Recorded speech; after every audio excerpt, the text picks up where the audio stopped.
Nous avons tous des secrets. La plupart sont inoffensifs. Mais il y en a certains qu'on veut absolument garder pour soi, par peur d'être jugé, ou dans le pire des cas, parce que les révéler pourrait nous nuire. Imaginez maintenant qu'un matin, vous recevez une lettre anonyme dans laquelle l'auteur dévoile ses secrets. C'est ce qu'ont vécu les habitants d'une ville américaine pendant presque 20 ans.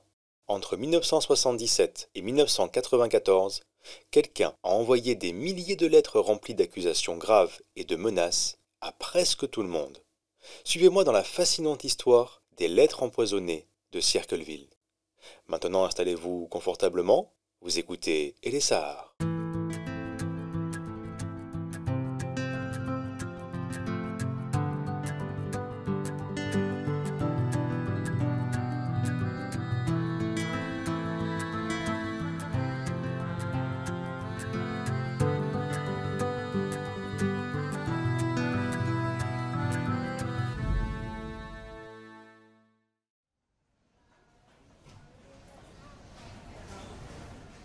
En 1977, Circleville dans l'Ohio est un peu la ville américaine typique. Vous savez, celle où personne ne ferme sa porte à clé et où tout le monde se connaît. Du haut de ses 12 000 habitants, elle est renommée pour une seule chose, son festival annuel de la citrouille, dont le premier remonte à 1903. Tout bascule en mars 77, lors d'une journée en apparence comme les autres. Ce jour-là, Marie Gillespie sort de sa maison pour aller chercher le courrier. Parmi les enveloppes, elle trouve une lettre en provenance de la ville de Columbus, située à 40 km au sud de Circleville. À l'intérieur, une lettre manuscrite au contenu étrange et menaçant. Madame Gillespie, éloignez-vous de Massy. Ne mentez pas quand vous serez questionné à propos de vos rendez-vous. Je sais où vous habitez. J'ai observé votre maison et sais que vous avez des enfants. Ce n'est pas une blague. Prenez ça au sérieux. Tous les gens concernés ont été contactés et tout sera bientôt fini. Le Massy dont il est question est Gordon Massy, un directeur d'école. Celui ou celle qui a écrit la lettre l'accuse lui et Marie d'avoir une liaison. La jeune femme est sous le choc. Elle ne sait pas du tout qui a pu envoyer cette lettre. Impossible de se fier à l'écriture, elle est en bâton et ce n'est clairement pas comme ça que rédige l'auteur en temps normal. Marie Gillespie prend du recul et se dit que c'est une blague de très mauvais goût qui n'ira pas plus loin. Si elle savait. Rapidement, une autre lettre arrive. L'auteur traite Marie de truie et demande si sa fille va devenir comme elle. La jeune mère de famille ne dit rien à son mari Ron, de peur de l'inquiéter. Puis c'est lui qui reçoit une lettre.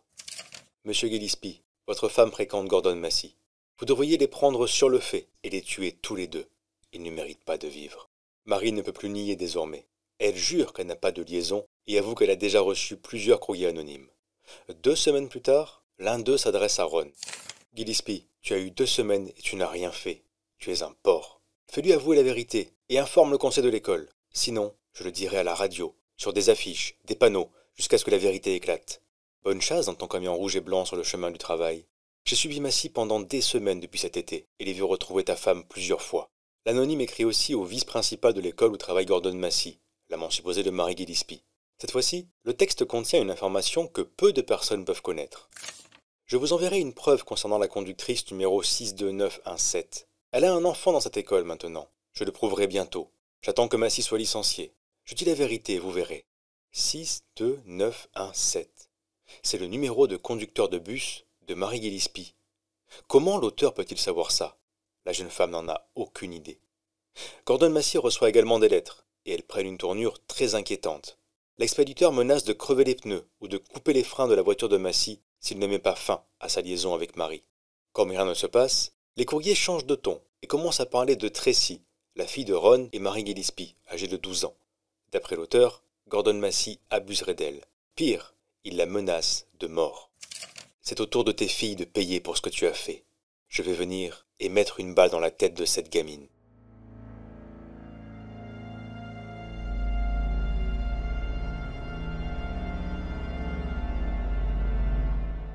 La famille Gillespie en a assez.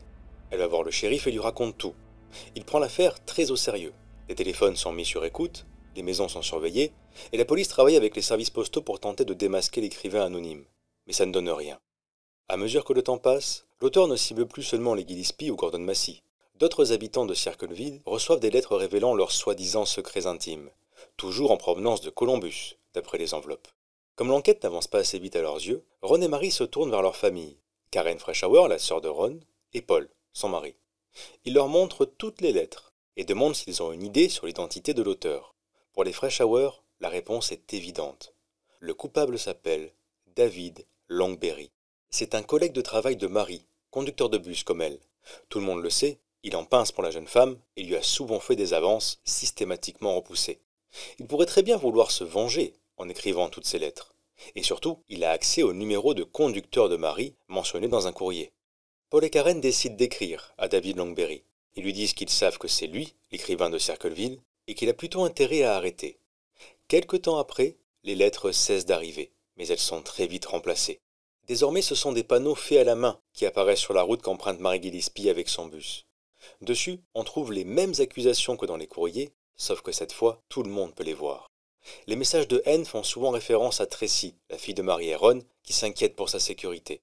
Ron s'épuise à parcourir les routes pour arracher tous les panneaux. Paul Freischauer, son beau-frère, se souvient. Ron était dévasté et désemparé.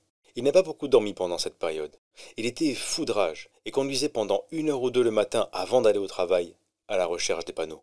En août 1977, Marie Gillespie et sa sœur Karen partent en Floride pour se reposer loin de tout ça. Ron se retrouve seul pour gérer les lettres qui ne cessent d'arriver. Le soir du 19 août, le téléphone sonne chez les Gillespie. Ron décroche. Dans une autre pièce, Tracy entend son père se mettre à crier. De ce qu'elle comprend, Ron a l'écrivain de Circleville au bout du fil et il sait qui il est. Le père de famille saisit son pistolet calibre 22, embrasse sa fille en lui disant qu'il revient vite et court vers son pick-up avant de démarrer en trombe. À peine 50 minutes plus tard, on retrouve le véhicule écrasé contre un arbre au bord de la route. Ron, qui ne portait pas sa ceinture de sécurité, est mort sur le coup. Étrangement, la police remarque que le pistolet de Ron a tiré une fois, mais ne trouve ni la balle, ni le moindre impact, seulement la douille. Est-ce qu'il a tiré sur celui qu'il voulait rencontrer ce soir-là? On ne le saura jamais. L'analyse toxicologique montre que Ron avait un niveau d'alcoolémie de 0,16, 2 fois la limite autorisée à l'époque.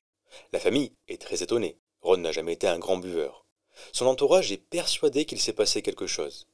Même le shérif Dwight Radcliffe est d'accord. Paul Freischauer s'en souvient, mais aussi de son revirement soudain.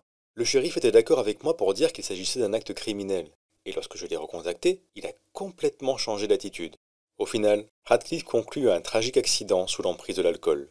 Rien de plus.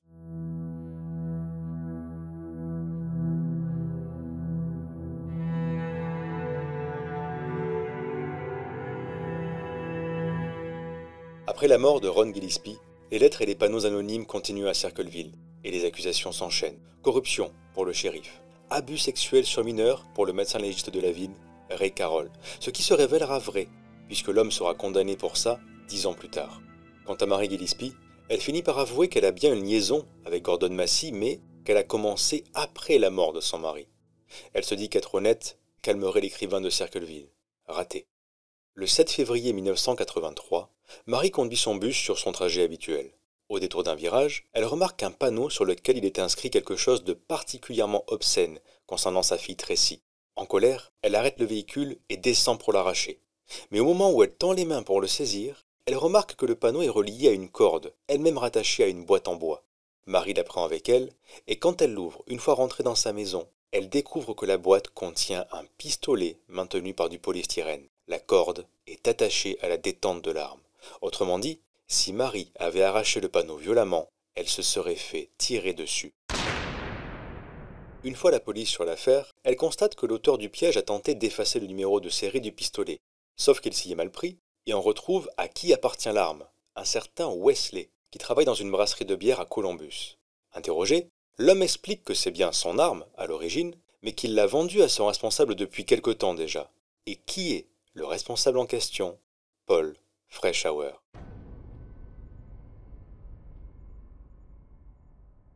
Si vous pensez que Paul Freischauer est enfermé chez lui, prêt à accueillir la police en lui tirant dessus pour ne pas se faire prendre, vous vous trompez complètement. Au contraire, il coopère à 100%. Il dit que son pistolet a disparu depuis des semaines et qu'il ne sait pas où il est. Pour lui, cette histoire est un coup monté. Quand, pendant son interrogatoire, le shérif Radcliffe lui tend des lettres de l'écrivain de Circleville et lui demande de les recopier en faisant de son mieux pour imiter l'écriture, Paul s'exécute. Il n'a rien à se reprocher après tout. Mais uniquement sur cette base. Le policier estime que les deux écritures sont les mêmes et met Paul Freischauer en état d'arrestation. Pas pour avoir écrit les lettres, Il est placé en examen pour tentative de meurtre sur Mary Gillespie. Pendant le procès, l'ex-femme de Paul, Karen, vient témoigner contre lui. Elle raconte qu'elle a trouvé des douzaines de lettres dans leur maison quand ils vivaient ensemble. On lui demande de les montrer, bien sûr, mais elle les a jetées. Il faut savoir qu'à ce moment-là, Karen vit dans une caravane sur le terrain de Mary Gillespie. Elle et Paul ont traversé un divorce très difficile, et Karen a tout perdu. La maison, les économies du couple, la garde de ses enfants. Certains pensent qu'elle accable son mari parce qu'elle sait très bien que s'il part en prison, elle récupérera tout. La défense essaie de faire écarter les lettres anonymes, qui pour elle n'ont aucun rapport avec le procès en cours. Mais le juge en retient 39 au total. L'accusation s'en sert pour pointer les similitudes entre l'écriture des courriers et celle du panneau relié au pistolet. Deux experts en graphologie, dont un appelé par la défense, viennent à la barre et disent, je cite, qu'il est possible que les lettres aient été écrites par Paul Freischauer. Tout semble pointer vers l'accusé qui, lui, maintient son innocence. D'autant qu'il y a une autre piste, totalement laissée de côté. Le jour de l'incident, 20 minutes avant que Marie ne passe sur le trajet avec son bus, un autre conducteur repère un homme grand, aux cheveux châtains, près du panneau en bois. Il se tient au niveau d'un pick-up El Camino jaune garé là, mais le chauffeur ne peut pas voir son visage. L'homme se tourne dès qu'il remarque le véhicule arriver. Paul Freischauer est petit, aux cheveux noirs, et n'a pas de pick-up El Camino. En revanche, le frère de Karen, son ex-femme, oui. Et l'homme qu'elle fréquentait à ce moment-là était grand, aux cheveux châtains. Ces coïncidences sont très intrigantes. Mais la justice ne s'y intéresse pas. Paul Freischauer décide de ne pas prendre la parole pour se défendre, sauf qu'il aurait dû. Il est reconnu coupable de tentative de meurtre et reçoit la peine maximale, entre 7 et 25 ans de prison.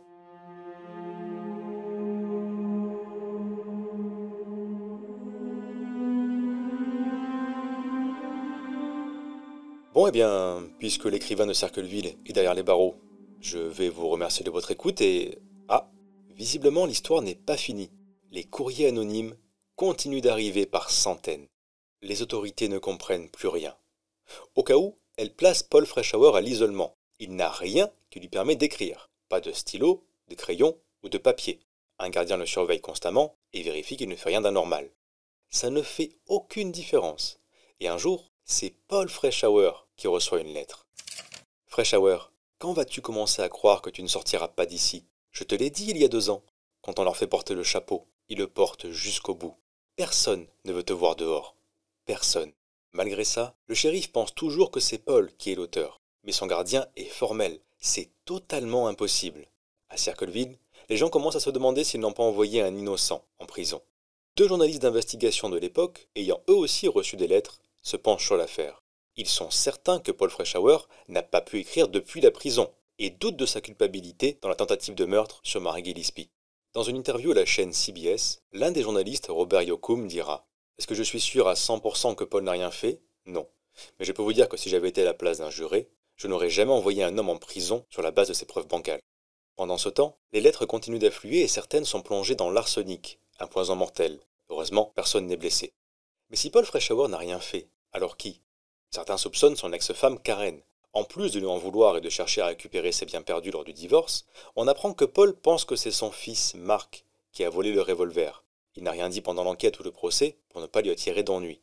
La théorie veut que Karen et Marc ont monté le coup ensemble, d'où la référence à au moins 2 personnes dans la lettre anonyme que Paul a reçue en prison.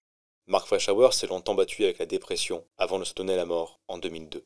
Des personnes disent qu'il était rongé par la culpabilité de ce qu'il a fait à son père, mais on ne le saura jamais. Un autre suspect est David Longberry, le collègue de travail de Marie qui en pensait pour elle.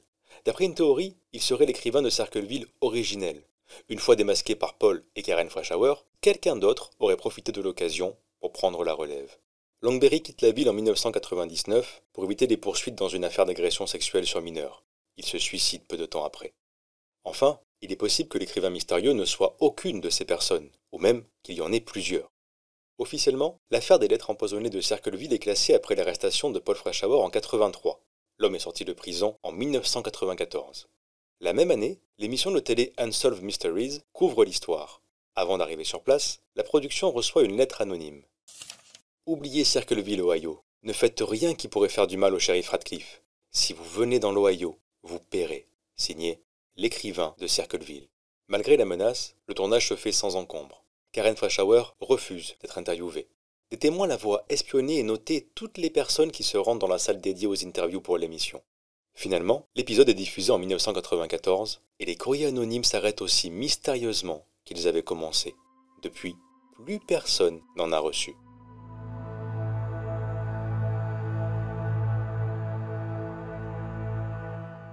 Paul Freischauer meurt d'une crise cardiaque en 2012. Jusqu'au bout, il a nié être l'auteur des lettres et de la tentative de meurtre sur Mary Gillespie. Plus récemment, en 2021, l'émission de télé 48 heures a consacré un épisode à l'affaire. L'ancienne profiler du FBI, Mary-Hélène O'Toole, examine les lettres et pense qu'elles n'ont pas été écrites par Paul, mais sûrement par une femme. Elle ne peut donner aucun nom, bien sûr. De son côté, la graphologue Beverly East étudie les écrits et conclut que Paul Freischauer est l'auteur. Elle en est certaine, au point de dire qu'elle pourrait aller au tribunal et le jurer sur la Bible. Qui a raison? Qui a tort? Qui Ron Gillespie a eu au téléphone avant de monter dans son pick-up et de mourir écrasé contre un arbre? Pourquoi le shérif Radcliffe était persuadé qu'il ne s'agissait pas d'un accident avant de subitement changer d'avis? Et comment a-t-il pu continuer à croire que Paul était l'auteur des lettres alors qu'il se trouvait en prison, dans une cellule isolée et surveillée? Je n'ai pas les réponses à ces questions, mais peut-être que quelqu'un, à Circleville ou ailleurs, sait exactement ce qu'il s'est passé. Il ne le dira sûrement jamais. Après tout, nous avons tous des secrets.